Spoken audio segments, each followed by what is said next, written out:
આજે તો કરી ગાય માતાની સેવા, તો વાત જાણે એમ હતી કે સરસ મજાની સવાર પડી ગઈ અને સવારમાં જો ખાઈ લીધું અઢી મણનું બગાસું અને ફટાફટ એસીનું બારણું બંધ કરી દીધું. બહુ વધારે ખુલ્લું રહેશે તો પપ્પાના માથે વાળ નહીં ઉગે.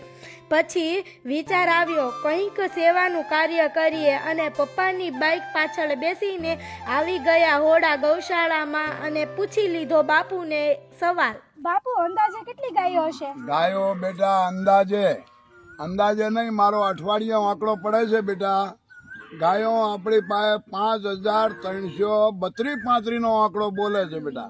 બાપુ સાથે થોડી ઘણી વાતો કરી ફરી પપ્પાની બાઇક પાછળ બેસીને બાજુના ગામમાં આવી ગયા ગાય માતા માટે પોપડી લેવા, કેમ કે બાપુ કહેતા હતા કે ગાય માતાને બહુ ભાવે. એ જ ટેમ્પામાં હું બેસીને આવી ગઈ ગૌશાળામાં. પપ્પાએ પોપડીની બધી થેલીઓ ઉતારી નાખી અને મંદિરની સામે હતો સરસ મજાનો હિંચકો.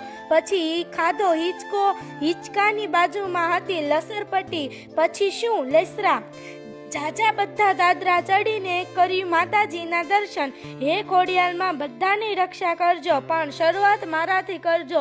કેવું નાનું એવું સરસ મજાનું વાછરડું છે, પેટ ભરી રહ્યું છે. ચાલો હવે બધા ગૌ માતાના દર્શન કરી લ્યો. જોવો છો ને કેટલી બધી ગાયોની સેવા બાપુ કરી રહ્યા છે. ચાલો તો હવે જઈએ દર્શન કરીએ ને ઘરે. બાય બાય, જય માતાજી.